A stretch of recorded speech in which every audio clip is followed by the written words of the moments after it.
لا إله إلا الله محمد رسول الله لا إله إلا الله محمد رسول الله لا إله إلا الله محمد رسول الله. اکثر لوگ سوال کرتے ہیں کہ جنت میں ہماری زبان کیا ہوگی؟ تو جناب ہماری زبان جنت میں ہوگی عربی. تو پھر لوگ سوال کرتے ہیں ہم تو عربی جانتے نہیں. تو میں ان سے کہتا ہوں کہ ابھی جو زبان جانتے ہو اس کو تم نے خود سیکھا ہے یا اللہ نے سکھایا ہے؟ وہ کہتے جی اللہ نے سکھایا ہے. تو بس جس اللہ نے تمہیں یہ زبان سکھائی ہے وہی اللہ تمہیں وہ زبان بھی سکھا دیں گے. ٹھیک ہے. اچھا اب ایک بات کرتے ہیں آج کہ جنت میں جو داخل ہوں گے نا لوگ، ہر جنتی جنت میں اپنے محل کو دنیا کے مکان سے بہتر پہچانتا ہوگا. اللہ تعالیٰ اس کو علم دیں گے، اس کو لگے گا ہی نہیں کسی اجنبی جگہ آیا ہو.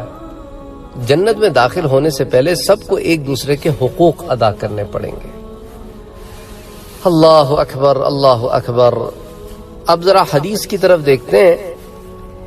یہ جو حدیث ہے اس کو امام بخاری نے روایت کیا ہے. اس کے راوی حضرت ابو سعید خدری رضی اللہ تعالی عنہ ہیں. حضور اکرم صلی اللہ علیہ وآلہ وسلم نے ارشاد فرمایا، جب اہل ایمان جہنم کے اوپر رکھے ہوئے پل صراط سے گزر جائیں گے. اس کو ہم سورہ مریم میں بھی پڑھ چکے ہیں. سورہ مریم میں ایک آیت آتی ہے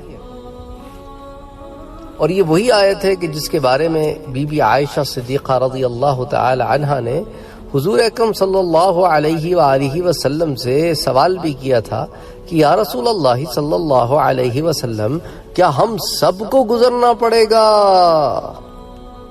وَإِن مِّنكُم إِلَّا وَارِدُهَا وَإِن مِّنكُم إِلَّا وَارِدُهَا. ایک ذرا ذہن بناؤ نا، ذرا سوچو تو صحیح ایک سیکنڈ کے لیے. اور تم میں سے ہر ایک کو وَإِن مِّنكُم، اللہ اکبر، کسی کی چھوٹ نہیں ہے اس میں، کیونکہ یہ امر مقضیہ میں سے ہے. یہ اس امر میں سے ہے جو بس طے ہو چکا ہے اور ہو کر رہے گا. وَإِن مِّنكُم إِلَّا وَارِدُهَا، اور نہیں ہے تم میں سے کوئی شخص مگر وہ ضرور گزرے گا جہنم پر سے. كَانَ عَلَى رَبِّكَ حَتْمًا مَقْضِيًّا، اور یہ بات تیرے طرف رب کی طرف سے لازم بھی ہے اور طے شدہ بھی ہے. تو اب پل صراط کے اوپر بڑی تفصیل سے ایک ہم نے درس دیا، ایک چھوٹا درس دیا اور ایک تفصیل سے درس دیا. تو اس کو آپ جا کر سن سکتے ہیں اگر چاہیں تو کہ پل صراط کی تفصیلات کیا ہیں، وہ ہوگا کیسے. تو اب جب گزرنا ہے اس پل پر سے اور نیچے ہے جہنم کی آگ اور پار ہونے والے جائیں گے جنت میں، تو اب بی بی عائشہ نے جب سوال کیا تو حضور صلی اللہ علیہ وآلہ وسلم نے جواب دیا کہ عائشہ اگلی آیت بھی تو دیکھو. اللہ تعالیٰ فرماتے ہیں ثُمَّ نُنَجِّي الَّذِينَ اتَّقَوْا، پھر ہم بچا لیں گے ان لوگوں کو جو متقی ہوں گے.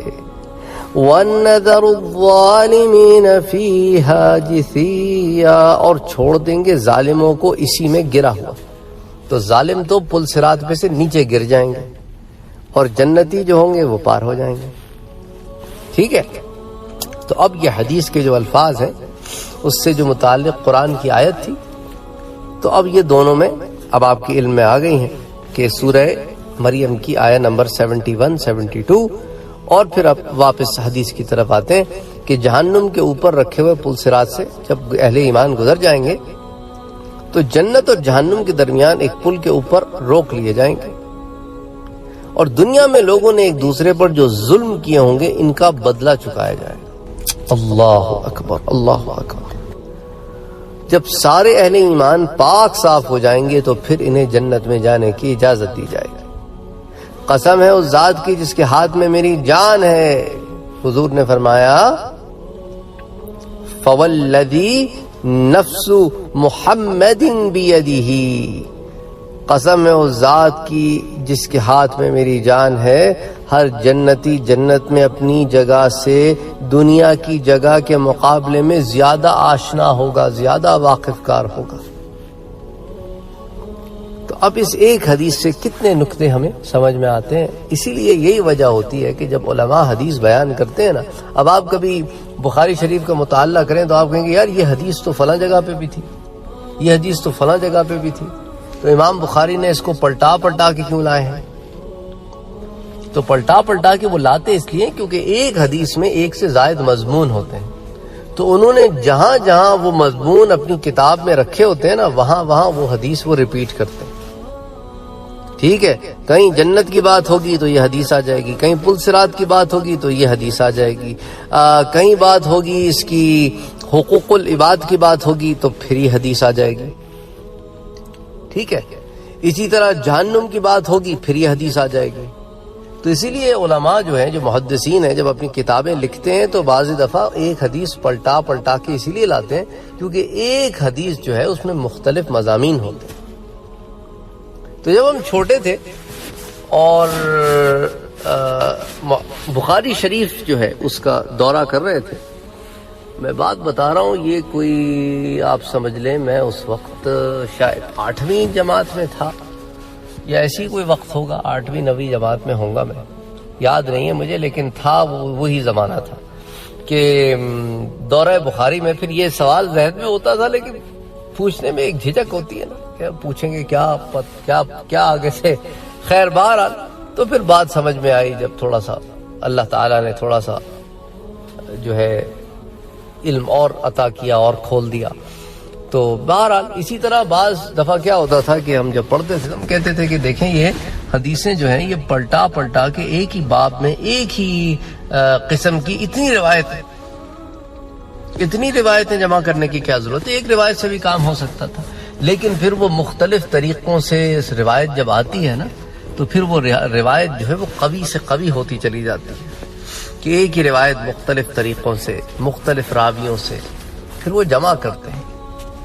اب بچپنا بھی تھا تو اسی لیے جو ہے اس زمانے میں ایسے ہوتا تھا کہ ہم پڑھتے تھے تو یہ سوالات آتے تھے. تو بہرحال اگر آپ کے ذہن میں بھی آتے ہیں تو اس کا یہ جواب ہے. تو اللہ تعالی ہم سب کو اس پل صراط سے بھی پار کرے اور اس پل سے بھی پار کرے اور جنتوں میں داخل کرے اور اعلیٰ سے اعلیٰ مقام عطا کرے. وما علینا الا البلاغ.